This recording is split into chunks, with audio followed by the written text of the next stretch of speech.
This is the Power Producers Podcast, where we are refining and redefining the sales game.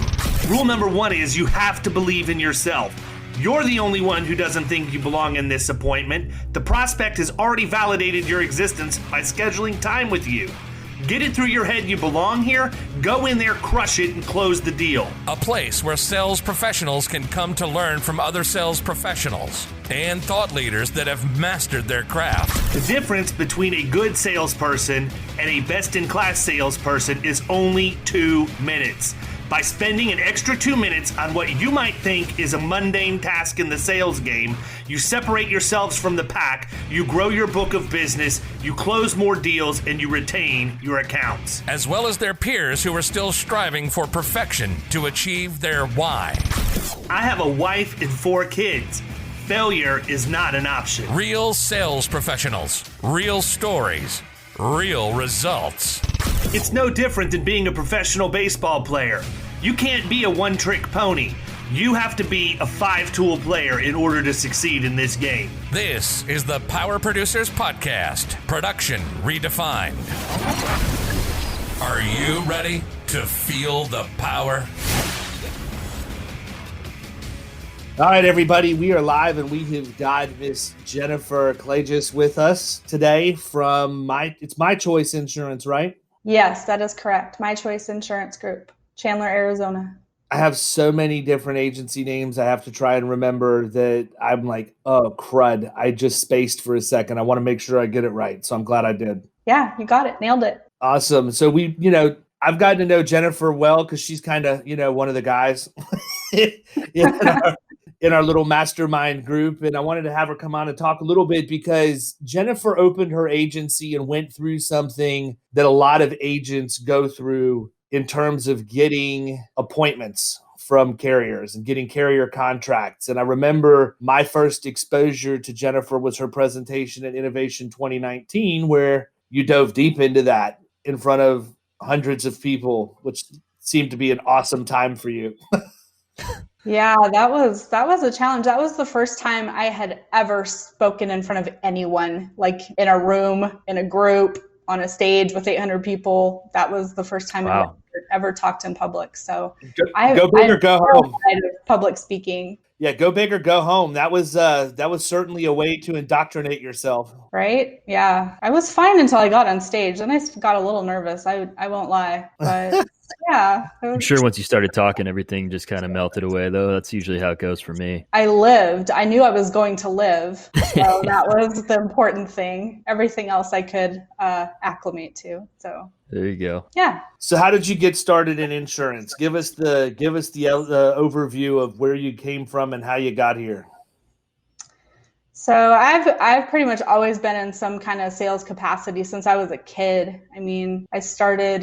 You'll think this is funny, David. My first foray into sales was 8th grade book report requirement for like the year. I did my book report on how to win friends and influence people. That Nice. kind of thing in 8th grade. So That is an absolutely terrible book to have to read in 8th grade. Isn't that weird? I don't even know why I did that or who pushed me toward that. I can't recall that, but whoever it was, it really kind of set the foundation for my entire career. So I started with a job when I was 14 years old at a car wash, and they gave me the job to take money. They said, here, stand here, take money, write people's tickets up. And if you can sell some stuff like some Armor All or some wax or whatever, we'll pay you more money. So I was like, yes, what? So within like 2 months, I was making more money than the managers there because I had just sold everything to everyone. Cars just driving out of there, slinging Armor All off the tires all over the place. Pine tree air fresheners, all that. Yeah. So, I had that kind of job all the way through high school. Going through high school, I did well. My dad lost his job my junior year of high school. So that kind of, he worked for a very large aerospace company, and we were very comfortable. And then him losing that job kind of forced me to have to figure out my next steps on my own. So I started working for Allstate right out of high school. So I was 18 years old, got my license. Again, they told me, if you can sell insurance, we'll pay you more money than just sitting here and answering the phone. So I said, okay, cool. What does that mean? So I went and got my license, and I was 18 years old sitting in kitchens, at 7, 8 o'clock at night selling people insurance. So that's how I got started. And I was with Allstate for a total of like 15 years. I did take a little bit of time off when my girls were really little. They're 16 months apart, so they're really close in age. So I took a few years off when they were small, but then came back to insurance. I also had my real estate license and did some real estate during that time. But I was with Allstate my entire insurance career before opening my independent agency. So how was the Allstate experience? I mean, you were there for 15 years, so it couldn't have been terrible. Right. And it gave me a great foundation. I met some great people, mostly agency owners. And I learned how to do things right. I learned how to do things correct. I was a student of my craft. I've read a lot of policy jackets. I'm interested in knowing the back end of what I'm selling. I feel like that makes you a better salesperson, like really being a master of your craft and knowing what you're doing. So yeah, the Allstate, I met some great people. I also learned that having one company kind of in control of everything you do from an operational standpoint is very limiting. And so going independent, I kind of looked back at the contracts when I was with Allstate. They changed 3 different times, and always for the betterment of the company, never to the betterment of the agent. They were just putting more costs, more limitations on their agencies. So when I left in 2012, I chose to go independent. And then that kind of circles back to, getting my own contracts with carriers. I had no independent experience. I mean, I didn't know what I was doing. There's so many different balls that you juggle when you're independent versus having so much of that done for you as a captive agent. So I decided to get office space, create a logo, create a website. I got like 3 phone lines and 5 computers, and I didn't have a single contract. Got my office all set up, and I said, who wants to do business? I mean, a big part of that was developing a really solid business plan. It took about 3 months doing that and really researching my market, my competition, the economy of my area, knowing who my target market would be and how I would write that most profitably. Efficiencies are really important to me. I spend a lot of time grinding on that. So yeah, I opened my agency without any appointments. Safeco gave me my first appointment. I presented them with, a marketing piece on how I was going to write business and how I was going to be a profitable partner for them, and kind of went from there. And then after that, like every carrier I've ever approached has said yes, and it's been great. So well, podcast is over. We got the No, I mean it's funny because we just got our auto owners contract back in September. It took me 2.5 years to get the auto owners contract, and I jumped through all the hoops. Like I did a business plan, even though I've always had one, but I did one specific to auto owners, how I was going to go do it, and I did it on video in addition to giving them the PowerPoint because I wanted them to see some of the technology and stuff that we use. And I sent it over to my marketing rep, and the dude comes back and he's like, Lansing's not going to be impressed by all this stuff. They probably won't even watch it. Just fill out the application the way they have you do it and go on with it. And it blew my mind because I'm thinking, man, I'm going to bring the A game. I'm just going 90-0. I'm going to put together the best multimedia presentation they've ever had from somebody asking for an appointment. And guess what I found out? They don't care. Like it's a Main Street company and they don't care about that. They want to have a comfort level that you're going to close business and you're going to close the right kind of business in a lot of it. Well, they have their process for a reason, right? And so they're going to make you go through their process to get their approval. So that's hard sometimes. Yeah, thanks, Jennifer. Yeah, where were you when I needed you? That would have been good advice before I did all that. It's funny because I was joking with somebody yesterday when I talked to him on the phone that auto owners has actually forced me to run my business differently and better because when they came in, they said, look, we want accounts that are $25,000 to $50,000 in premium. And that's not what we typically go after. But in order to get that contract, I agreed that we would give them their sweet spot. And then I would have some bigger stuff that I wanted them to jump on when it came around. But by having them and the ease of doing business with them and the type of stuff that they write and how competitive they are, both on coverage and price, our policy count has actually gone up at a much higher rate. Even though the revenue is not as high, I'm more comfortable with the fact that I'm spreading that risk across more policies now than I was prior. Because when you write accounts that are 25 to 50 grand in commission, you lose one, it hurts. You know, now we've put enough of an aggregation with them that although the revenue numbers don't match up to the other stuff, I've probably got 5 times more policies with auto owners than any other carrier. And that helps me sleep at night. Right. Absolutely. Yeah. They know who they are and they told you who they are and you just needed to believe them. So yes, shame on me for thinking I was going to change auto owners, single-handedly. Yeah. But it's funny. It's an interesting process to go through, especially, I can't imagine going into opening an independent agency without having had a book of business with several of the carriers that I work with now. For me to get contracts wasn't horrible. Like, it wasn't really difficult at all, honestly, because I had been in the independent channel as a producer and a partner in another firm. And as a result, I had those relationships. They knew I was going to close business. And so I could just walk in and say, hey, look, now the one that hurt me the most was Chubb. That's my favorite carrier of all time. And when I opened my agency was right around the time Chubb and Ace merged. And so I went to my people at Chubb and said, I really need a contract. And they said, you really can't have one. And I said, what are you talking about? They said, because when we merged with Ace, they are requiring us to have 3 years of financials and all of this due diligence for agencies. And while we know who you are and that you're capable of producing for us and you've always produced for us, we can't run you through the process as a new agency. You're going to have to go cut your teeth. And so I'm just now at the point going on 4 years in where I'm back to the table to talk to them about working with them direct again. And I've written millions of dollars of premium with this carrier. So that was a huge win, huge gut shot for me when I opened up, because I was banking on being able to get that contract and writing the business they write, because that's all I'd ever done. And that's how I ended up flipping into leading with workers' comp, is because I didn't get my Chubb appointment. I couldn't go after technology, life sciences, and Department of Defense contractors like I had in the past. I had to completely shift what I was doing and lead with comp. It's crazy, some of the roadblocks and some of the hiccups that set your course, but it's actually made me better because I can still access them. I just have to go through a third party.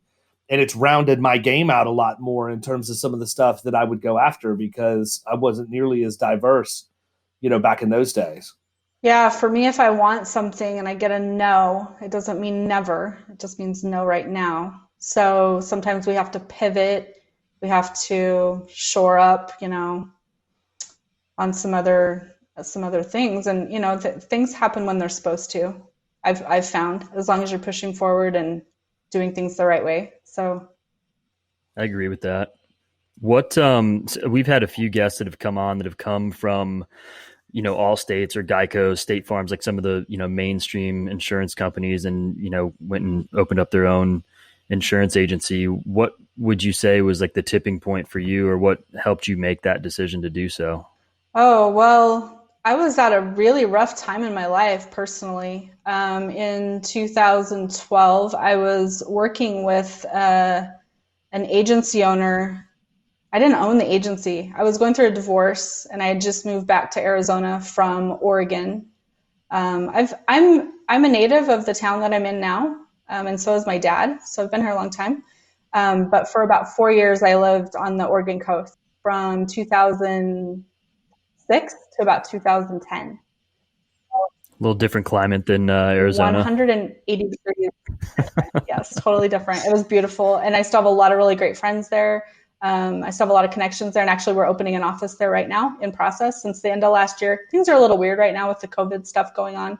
And I've got a producer up there working. So that's good. But I came back to Arizona. My girls were little. They were 8 and 9 years old. And I was going through a divorce and trying to figure all that out and buy a house for them and get settled. And so I was working with an Allstate agent that also owned a custom home building company and a real estate brokerage. And he didn't know anything about insurance. He hired me to run the insurance side. So I did that, and we had an agreement where, like 2 years in, I would either buy that from him or we would build a satellite office, which Allstate would, I had a lot of connections at Allstate. They were fine with us doing that. They would give me that agency. So that was the plan.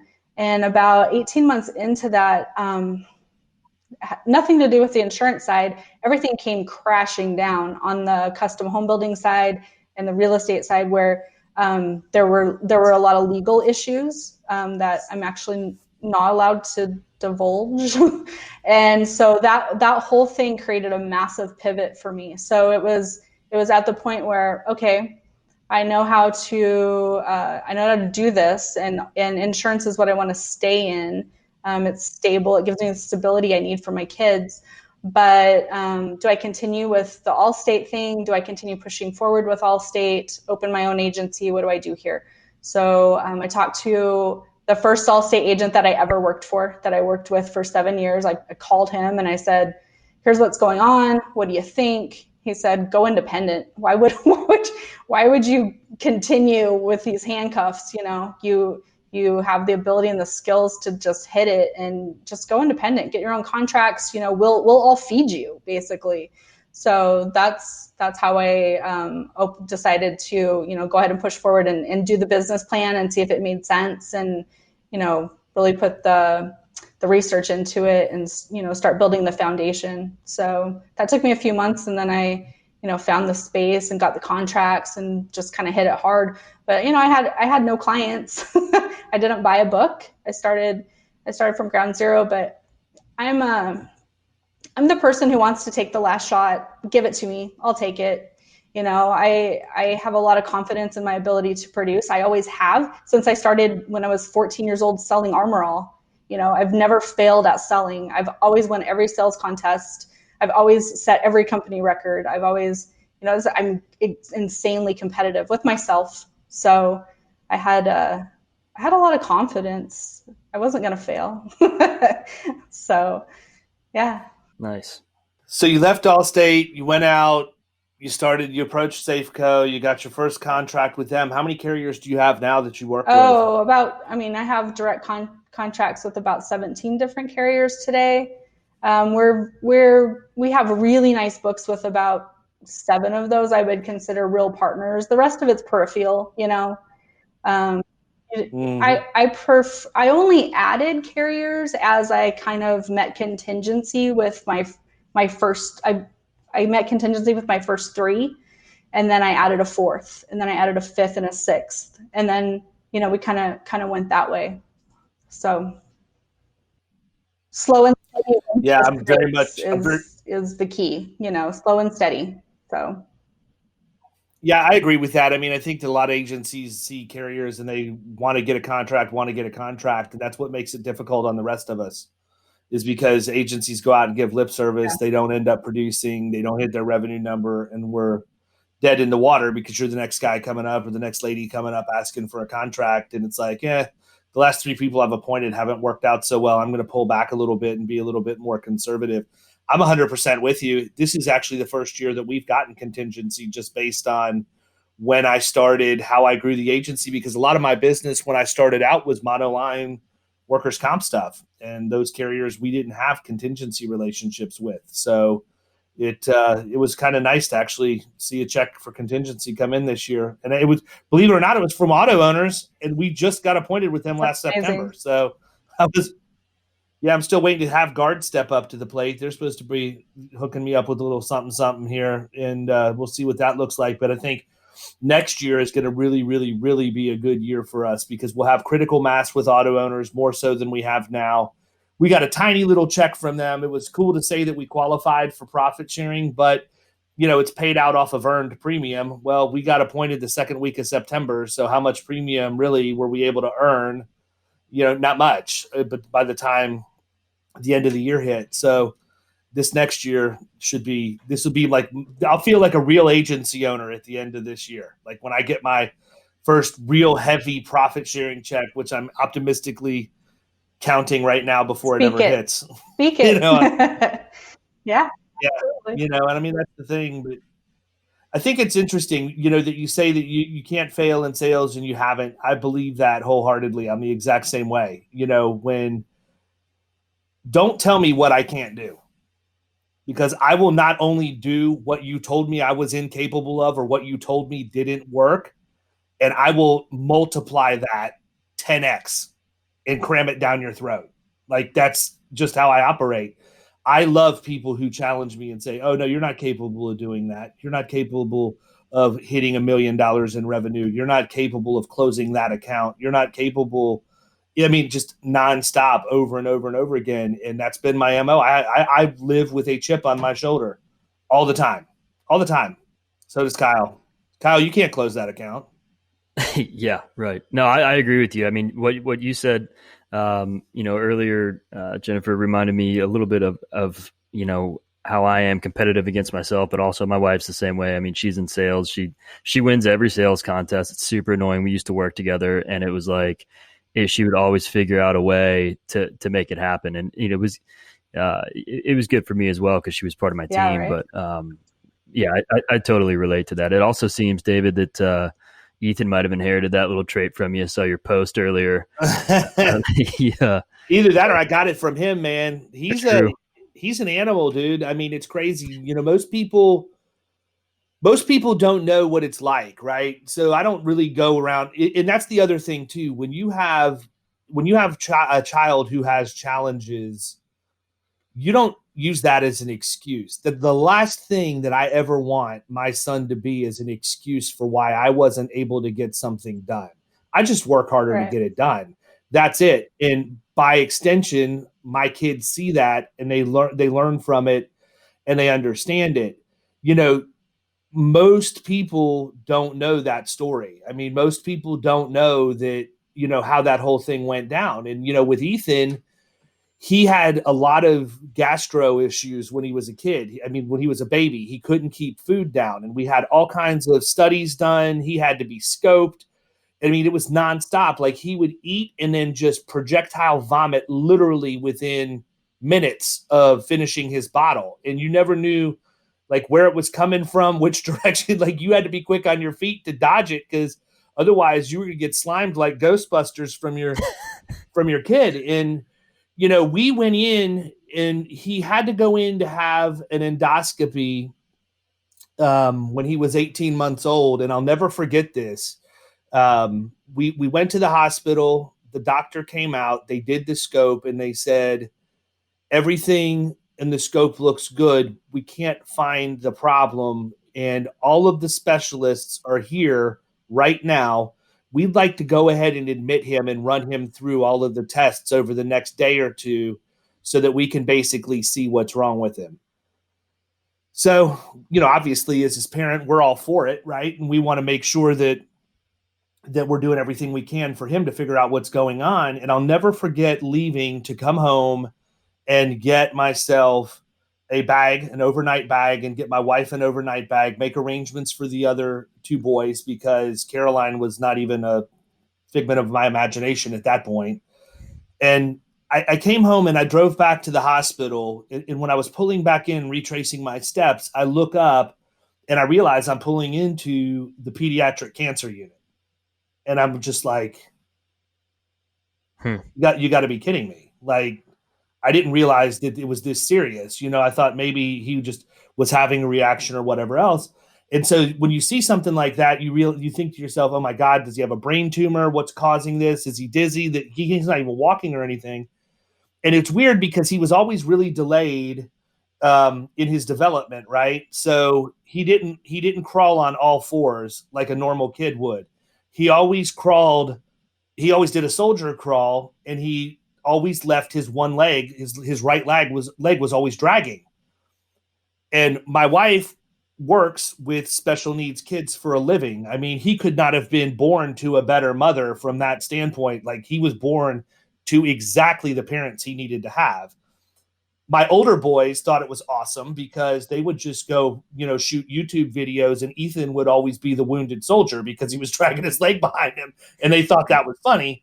But Annie knew, and she knew, and she brought it up to the pediatrician, and the pediatrician just sort of poo-pooed the idea and said, I'm the doctor here. He'll grow out of it. It's developmental delay and everything else. And she said, it's not, and look, I get both sides of that because doctors are constantly competing with YouTube for the belief of their patients.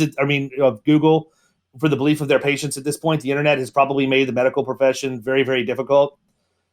So we ended up taking him in, and they ran all the tests and everything. And what they found out was that he had cerebral palsy.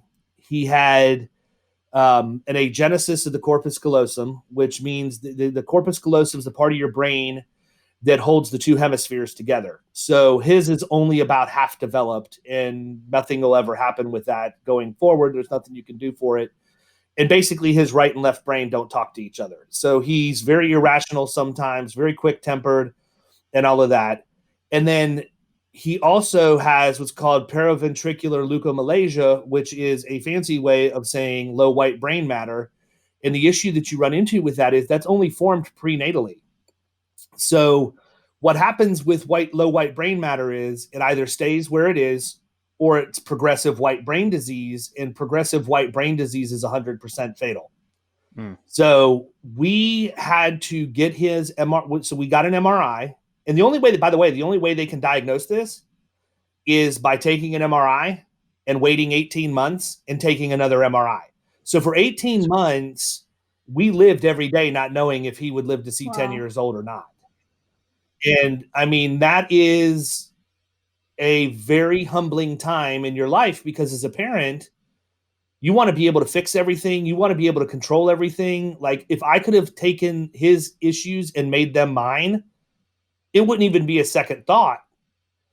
And so to go through that, really teaches you strength, and to do that and juggle all of the stuff when you're, going through that, including your job and everything else, is just a nightmare. And then to do it and not use it as an excuse. Like I could have easily said, listen, I'm going through a lot of stuff right now. I don't even know if my kid's going to live till we're 10. So, screw off, quit bothering me. I could have done that, but I didn't. And neither did my wife. And, there were a lot of sleepless nights. We spent over $100,000 out of our pocket flying him back and forth to Children's Hospital of Philadelphia because we needed him to have we needed the official diagnosis for him. He was not going to be able to get into public school and get the resources that he needed without that.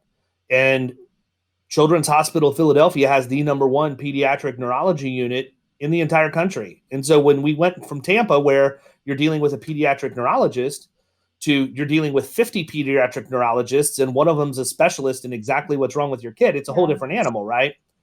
So we finally got all of that done, got him diagnosed. He didn't, they said that his white brain disease was not progressive, but, that's just the beginning when you're going through something like that. It's been a battle every single year at school. I've stood in front of the school board and ripped them to shreds over different things. I have to go and fight for him and advocate for every resource.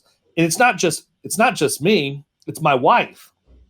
I mean, it is a never ending thing. So, I say that and I share that story, definitely not the downer that we thought we were going to talk about. But when people listen to stuff like this, you never know who's going through something similar. You never know who's dealing with that. And, then there's the whole other emotion of the fact, how did this happen?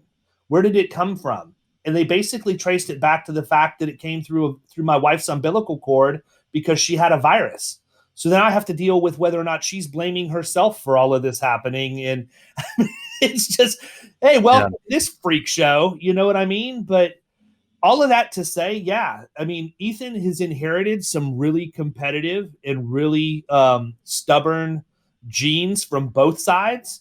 But that little fool has taught both of us more than we'll ever teach him.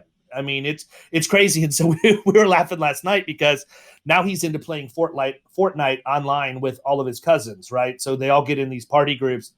And I told Annie, I'm like, do you think he even knows what he's doing? Like, is he just running around like an idiot, just shooting stuff or whatever? And she's like, no, I talked to my sister and his cousin said that he knows how to play and he's actually pretty good. It's And crushing it. he is like, so I'm sitting at my desk last night editing video at the house, and I hear Ethan say, "You guys stay here. I'm going solo." And I'm like, what are you doing? That's But awesome. he's crazy, man. You love him and hate him all at the same time, because when he loses it, and it's really tough to deal with. And more difficult to deal with is other people who don't realize, right? People are ignorant. People say stupid things, and they don't realize that my wife and I are both really quick on our feet, and we tend to say things back. So, I'll never forget one night we were in Carothers, and he had a meltdown, and I hadn't paid the bill yet. And Annie was so mad, like so embarrassed. And these ladies from this table I'm just like, lady, turn around, mind your own business. This is not going to go well. My wife will probably punch you in the face. Just stop staring at my kid. We know he's making a scene. We're trying to get him out of here. And we get like halfway home, and I realized she was in such a rush to get out of there. She left her purse. And I'm like, I'm not going back in there, because she tore into this lady, like just went nuts. I'm like, I'm out. I'm not going back in to get your purse. So it was so bad, she called the people from Curbside Carry Out to get her purse and bring it out for her, so she didn't have to go back in the restaurant and see him again. But you never know what other people are dealing with, no matter what it is. And I see it all the time with people people automatically want to throw their 2 cents in. They always want to offer an opinion. And if I gave anybody in sales any kind of advice out of just that whole story, it's the part that you never know what other people have going on. You don't really know their problem. You know what they're willing to let you know at the surface, or what you can try and figure out contextually. But take time to listen, right? Take time to ask the questions and figure out how you can relate to that person on a personal level. And I joke all the time about the fact that I've lived all over the country. I mean, I've lived all over the eastern half of the country, but it's also one of the reasons why it's so easy for me to adapt and find common ground with people within 30 seconds of starting a conversation. Right. And when you get the no, or auto owners tells you no, if you're listening to what they tell you, it gives you the tools you need. It gives you the information you need to come back, make it happen when it's supposed to happen. So Exactly. it's a huge, huge skill in sales.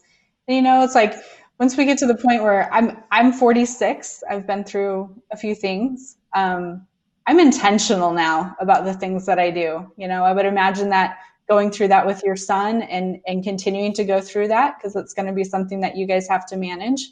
Oh, he's a lifer. He's a lifer for sure. We know that. Like, we joke about it at this point. I've told Andrea before, I can't wait till we can go down with Ethan when he's over 21. We can go hit Key West, take him out to all of the places we like to listen to music. Like, he loves that stuff. We took him down to Key West a couple years ago over spring break, and he went into Wet Willie's and got himself a non-alcoholic slushie. And he's like giving people high fives going down Duval Street like he's the mayor. They all loved him. And he acted like, these are my people. This is where I belong. I'm going to grow into this at some point.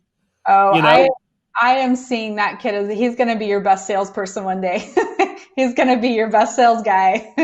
You know what? It's funny because he is part of the issues with the neurology stuff is, you really can't pinpoint everything, but he, I shouldn't laugh about this because it's serious, but it is somewhat humorous too. Has a bit of Tourette's.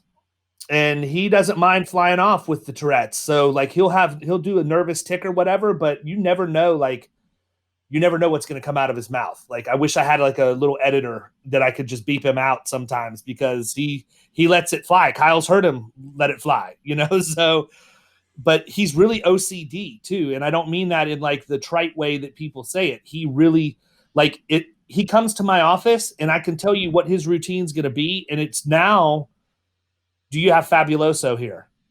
How much Fabuloso do you have at the office? I need to mop your floor. I want to mop your floor. Why Fabuloso though? He loves the way it smells, I guess. I don't know. That's what we have at the house. But I mean, like, everybody would love to have this kid living with him because he will sweep and mop our floor. Yeah, sweep and mop the floor like 2 or 3 times a day. And we just let him go. Run with it, bud. It's all yours. So yeah. Awesome. Yeah. So Jennifer, go ahead. No, you're up. Go ahead. Yeah, that's just working with that. Our resources are finite. There's only so much time, energy, money, So it needs to matter when we spend it, you know.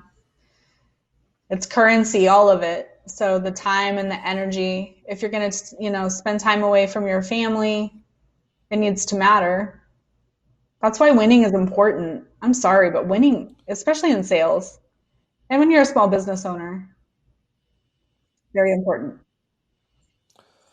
Yeah, I agree. So like what kind of systems do you use yourself right now in your agency to help you keep up with everything? Because I Yeah. mean, I know you've got some volume.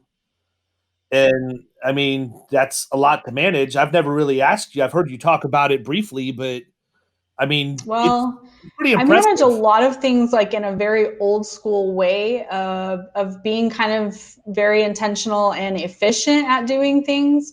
I don't have a lot of mess in my agency. So I write business from day one with that intentionality so that there's not a lot of back end work or confusion.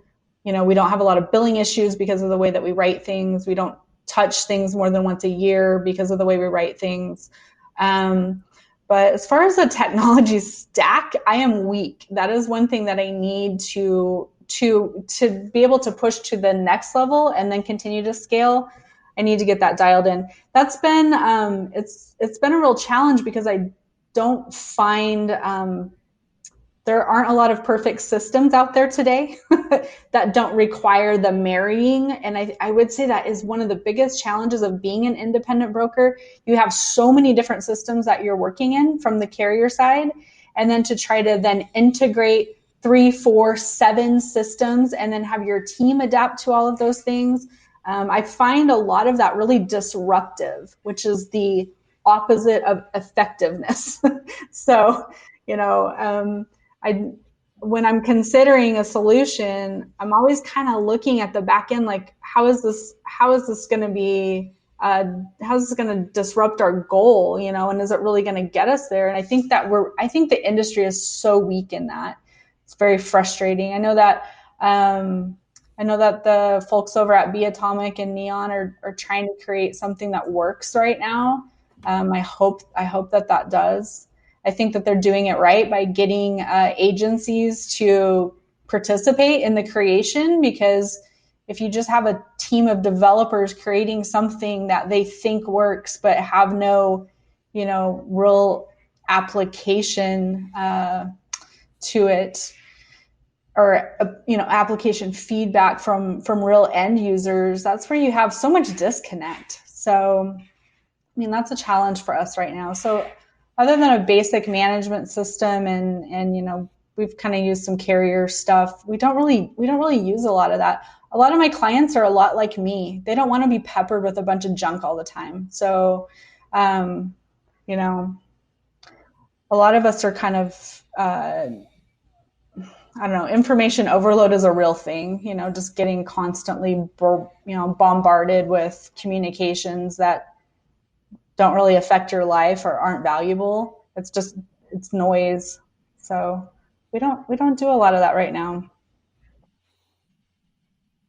What are you guys doing right now? I mean, obviously it's not a normal situation, you know, and it's tough to be, you know, I'm like old school in the sense that I like to be in front of people. I like to go and talk to them in person. You know, I'm not a, I guess, typical person my age where I'm wanting to text everybody and email and do everything virtually. I like to, you know, go and shake your hand and sit and talk with you, because that's just how I roll. Obviously that's not really something that's happening right now. So what have you guys been able to do to, you know, kind of, funnel business in a different way? Yeah, that is really interesting, and that is unique for your age.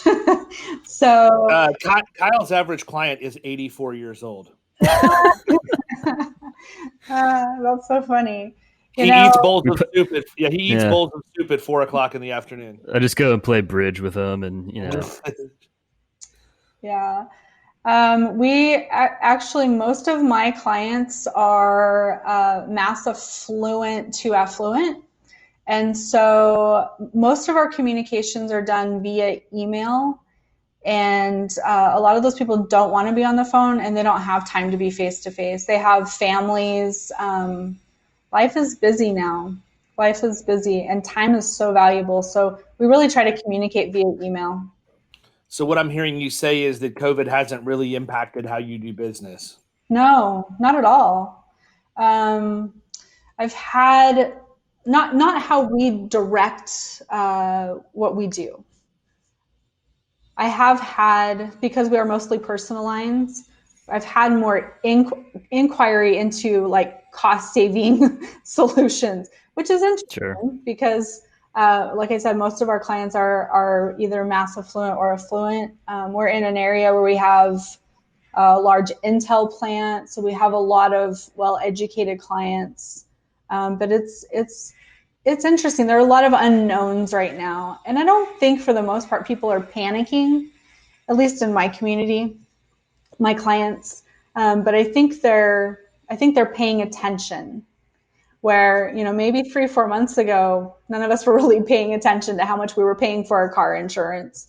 Now people are starting to pay attention. They've got the time to sit down and go over their budget and, sit there with their spouse and say, okay, here's what we're spending. Here's how much we spent at Costco last week. Are you guys spending a lot of money on food right now? What is up? Like, I don't know. Yeah. It's ridiculous. We're getting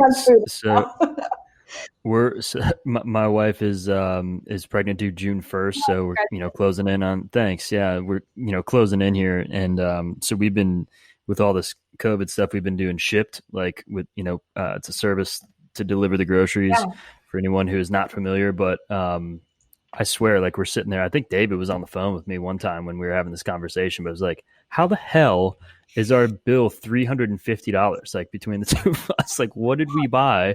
And we just like ordered groceries the week before. I'm like, I mean, I think a lot of it is like, sheer boredom of we're just at home. So she's baking all these things and, I'm making different, cuts of meat. And it's like, before we know it, it's like, again, a $350 tab at Publix. I know.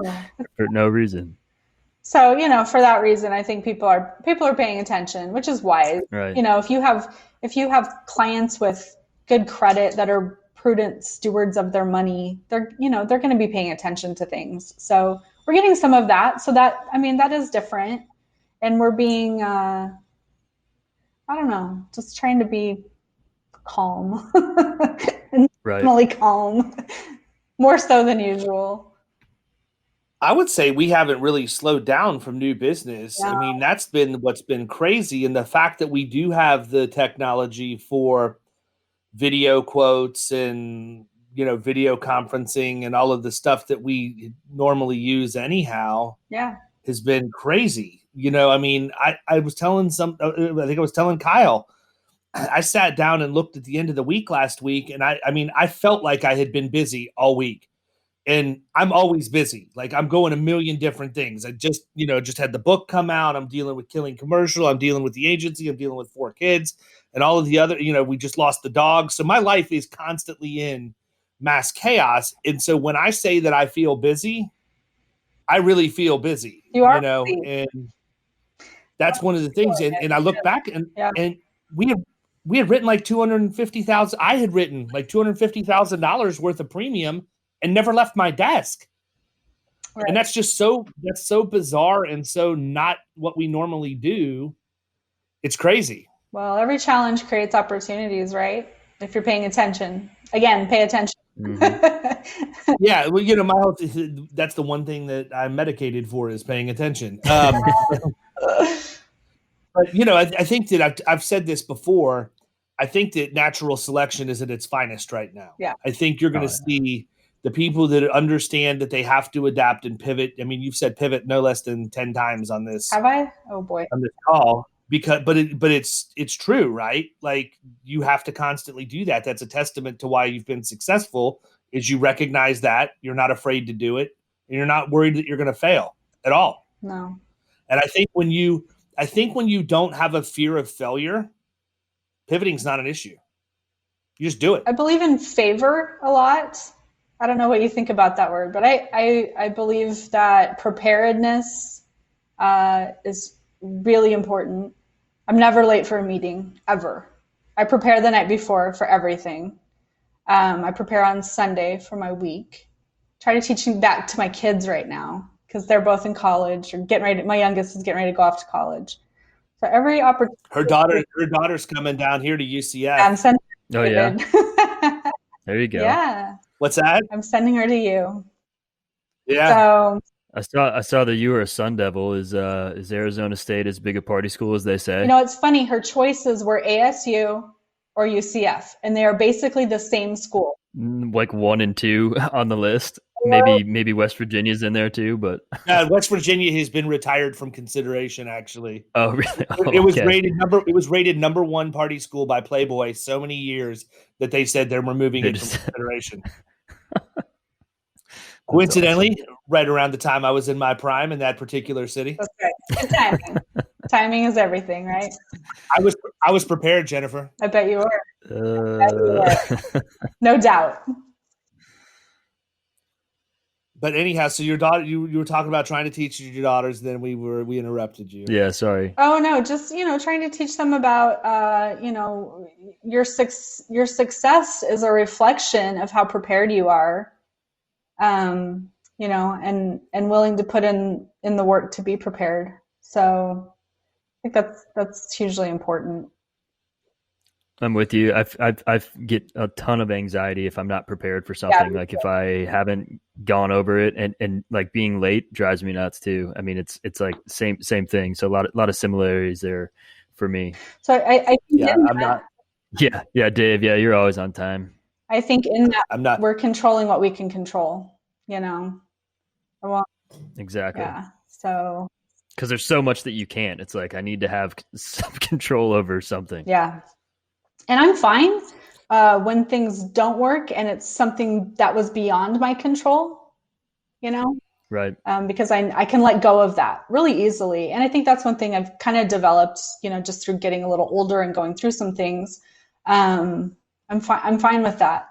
But if I failed because I didn't prepare, or if I failed because, I wasn't on my game, then that's not okay. I'm not okay with that. So I do better the next time.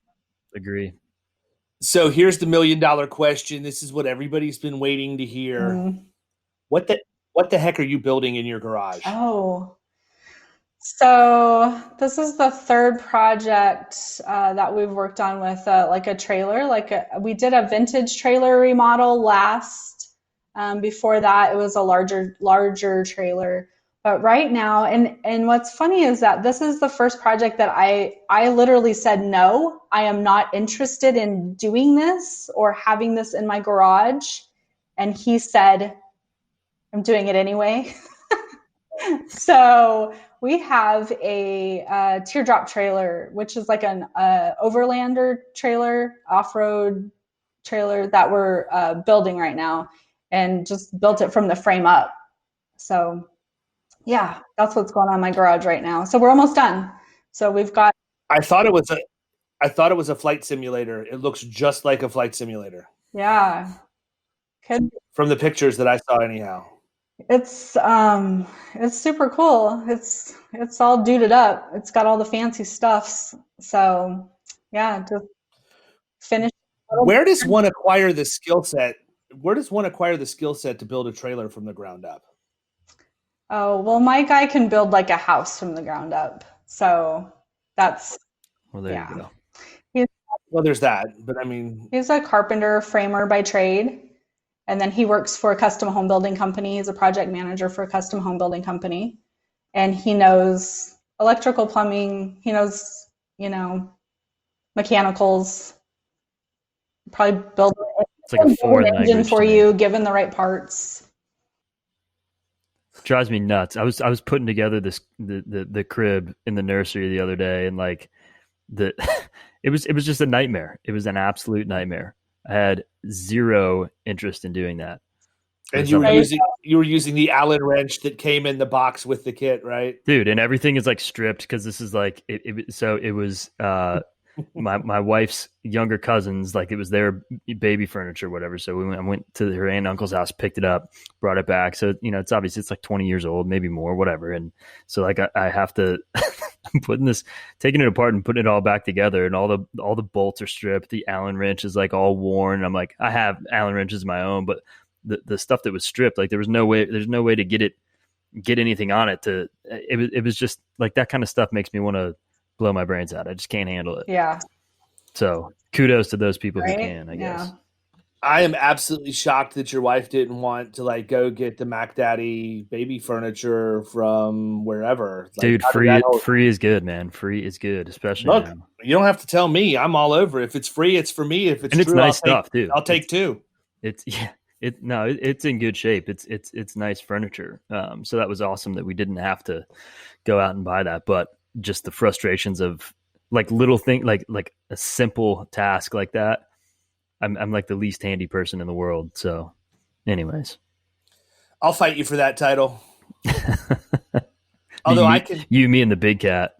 My mom has zero faith in him putting together anything. It's awesome. No, my problem is it's not necessarily that I'm not skilled. It is, but I don't fear that fact. So I'll still try it.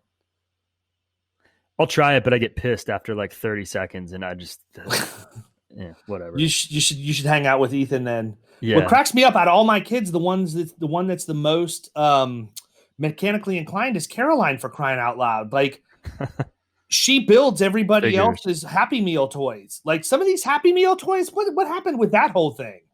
Don't know. Like you don't know yet, but you will. Like some of these Happy Meal toys are like reverse Jenga to build them and put them together. Crush Happy Meals. Yeah, it's nuts, man. I don't know, but she was the other day. She like pulls this thing out, and everybody else was struggling to build it, and it was like completely done. And she took Landon's, and Landon's 13. She took Landon's and built his for him, like in 20 seconds. I was just absolutely blown away. Awesome. It's so funny.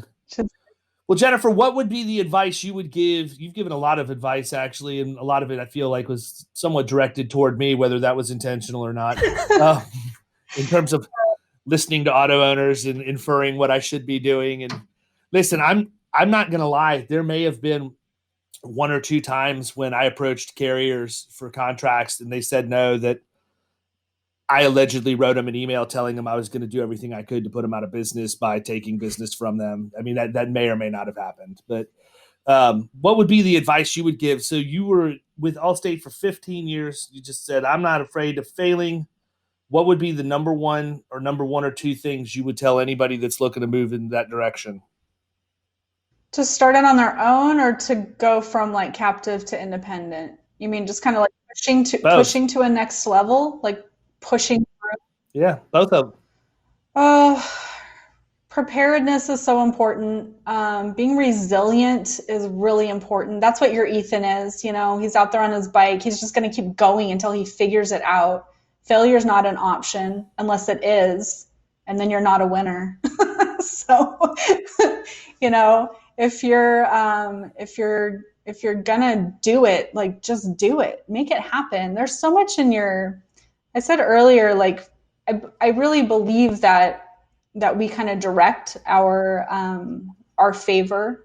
We direct our own success. So, you know, even if you make a misstep, just pivot and go a different direction. But if you have your eye on an end goal and keep moving forward toward that, and you're well researched and you know that that's a good goal, I'm not talking about just like throwing things out there haphazardly and just, you know, being a mess about things. But just continue to push forward, be resilient, be tough. Yeah. What's on tap for this week or this weekend? You know, you get all of these IPAs and you rub them in everybody's face that we don't have the ability to get them. What's on tap? You don't have IPA in Florida? What? We do tons of IPAs in Florida. Yes, but not the specific ones that she's showing. Right. I try to buy local stuff. I think it's really interesting. I mean, Arizona, we have a lot of really great breweries here. I would say on the West Coast, San Diego is probably my favorite spot. Colorado's there too, and Portland. But here in the Phoenix metro area, we have a lot of really great breweries. So there's a lot to choose from. So yeah, I don't know what I'm cooking yet. I haven't quite figured that out. I start thinking about that on like Wednesday or Thursday. So I'm not sure what the menu looks like for the weekend yet, but there will definitely be some local IPAs in the garage fridge. True story. I got a text from my oldest son that said, "Is it regular Taco Tuesday, or are we really going to blow it out because it's Cinco de Mayo?" Like, Is that a question? That's what he wanted to know. Yeah, I mean, that's what's crazy. Like, we are so predictable. It is Taco Tuesday. It's tacos every single Tuesday at our house, beyond a shadow of a doubt, because kids will eat them. So, but tacos are one of the best foods ever. So they are. And you've got good Mexican food out where you're at too, right? We do. We have great Mexican food here, even though Nick Ayers does not approve.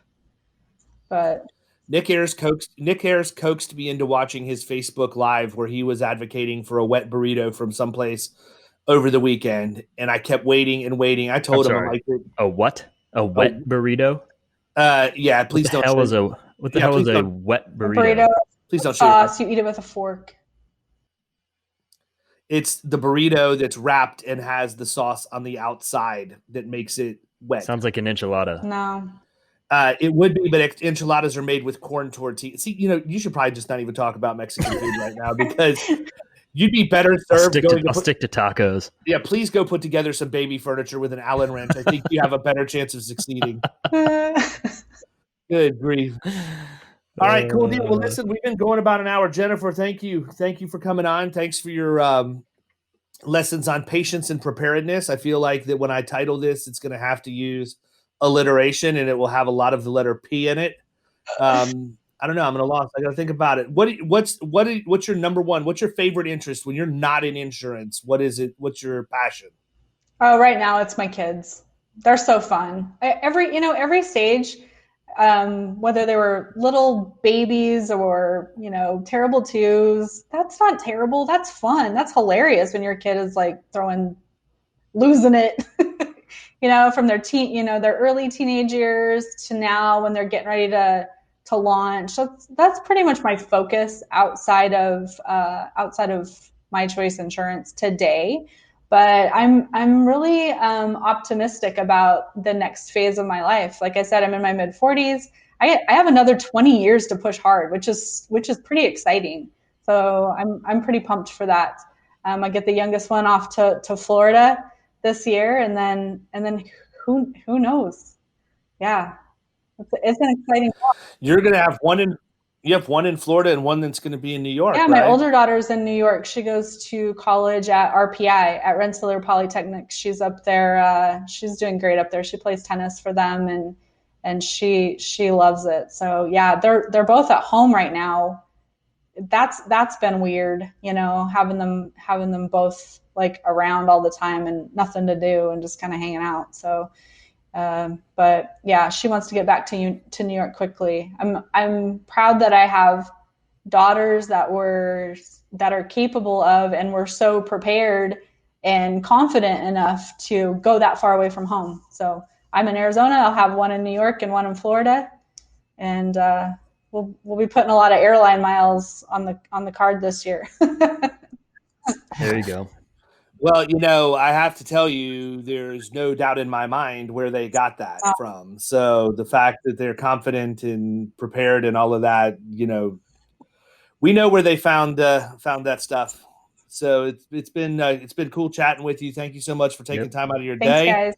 I'm going to go and spend the next 30 minutes preparing for my next podcast recording and making sure that I'm on time. All right, you do that. All right, we'll talk soon. Bye. You've been listening to the Power Producers Podcast. You can follow Killing Commercial Insurance on Facebook and YouTube. And if you want to take your game to the next level, check out our book, The Extra 2 Minutes, and our website, killingcommercial.com.